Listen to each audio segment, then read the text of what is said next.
There's always more to the story, be it David or somebody else, and it's tougher getting to the bottom of things with this new league language, which puts a limit on how a team can describe player absences. Unfit to participate. What does that mean? Red Sox. We're going to start with the Red Sox. So many moving parts here. Let's start with the guy with the coolest name in sports, Blaze Jordan. The Red Sox kind of sort of helped the starting pitching, which was absolutely positively looking terrible just a week away from the start of the season. The Red Sox signed right-hander Zach Godley. Godley was picked off the trash heap of the Detroit Tigers. We don't know about tomorrow for Bruins goaltender Tuukka Rask, but before we get there, let's talk about where we are and where Tuukka's been. He missed practice today because he wasn't feeling well. I love hockey. I love hockey fights, and I'll drop them with anybody who needs a good talking to about why hockey is so cool. Several top Bruins players did not participate today, falling under the unfit to participate label, which is annoying because it's ridiculously unclear what exactly that means. Roll call. David Pastrnak, Andre Kasha, but we talked about them the other day. Torrey Krug, Tuukka Rask, David Krejci, Charlie Coyle, Nick Ritchie, Sean Corrali, all missing, none injured.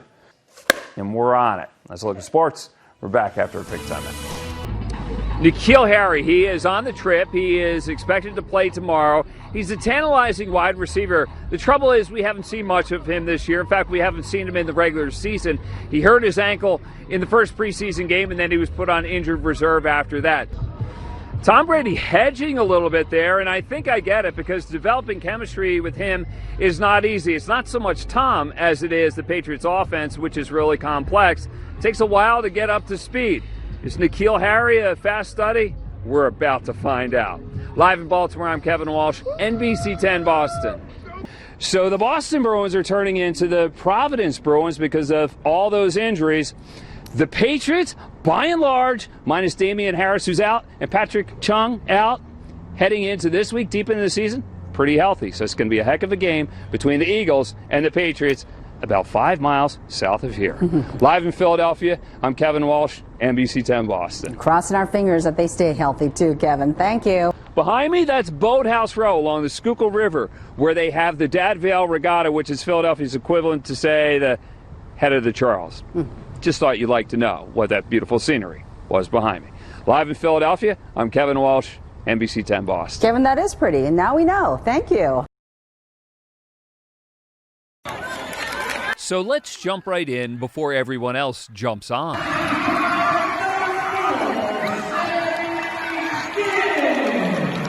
I am Samantha Rose Gibbs, and I'm 18. What did that shot do for you? It makes me say to myself though, like, hey Samantha, you got this. You can put that basket in. You can put that ball in. It makes me feel that I can conquer anything I put my mind to. Long before the shot, Samantha Gibbs, who has Down syndrome, had been coming to practice with her dad, Rob, the girls' assistant coach at Pkgs School on the North Shore. And talk about an arrival. She's always smiling, always laughing, always going to give you a hug. So it's you can't help but smile when you see her. She has such a great presence, like you can't help but smile. Like she's awesome to have practice every day. What's it like coming to practice with your dad? It's amazing. I love coming to practice because they're my friends. They're like my best friends. I could stay with them forever. Somewhere she looks forward to, and she asks when we're going to practice next.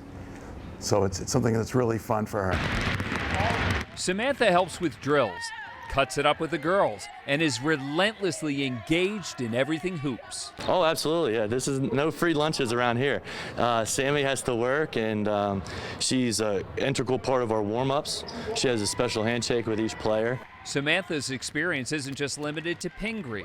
Her family is actively involved in Down syndrome awareness and support through a program called Samantha's Harvest. And we try to give back to places that touch Sam's heart. So it's something of a joy and fun. It's a family thing, but it's something that we're going to try to keep it going for a long time because we think it's making an impact on the community. What's the best message for people that don't really understand it? Be humble and kind. That's a great message. Thank you. We finish where we started, with Samantha shooting. Each day after practice, they do this. And this led to that. In Hamilton, Mass., Kevin Walsh, NBC 10 Boston. What a difference 4 months makes. Usually the ball, isn't underneath a foot and a half of snow. First tee at the Needham Golf Club in early March. Fast forward to July. Now it's the way golf ought to be, right? Absolutely. Beautiful day. We didn't hit many shots then or now, just a couple between a walk and talk. Everything you wanted it to be? It was. I feel like I shouldn't have enjoyed it as much as I did, given why I was doing it, but I sort of feel a little guilty about that. But it was. I got a chance to spend a lot of time focusing on a little golf and a little bit of thinking about everyone with Alzheimer's. It's easier to hit the ball this time than last time.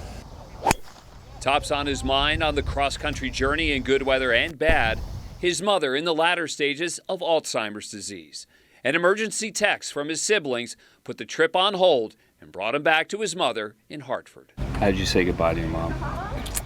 I just went over to her, gave her a hug and a kiss, and said, Mom, we love you, and I gotta go. That was it. And then I flew back to Texas, and a few days later she passed. David pressed on, playing with friends and strangers, all of whom had a connection to Alzheimer's. On the third hole of each round, he and partners played a purple ball, purple the color of Alzheimer's. The third hole, because 1 in 3 seniors dies with some form of either Alzheimer's or dementia. I was surprised at how much it meant to people, but to have this, to know that their loved one was not forgotten, someone was thinking about them, meant a lot to people. Eventually, the journey, which included tears, celebrations, and crazy lies, ended. So did our revisit with David. All right, what do you see? It's going to break just a little bit right to left. But not before a final approach and putt to cap it off. Attaboy, way to go. Great finish. Not just today, with everything. Hey, congratulations on your journey. Thank you. Give me that putter. Mom would be proud of you. I think so. In Needham, Mass., Kevin Walsh, NBC 10 Boston.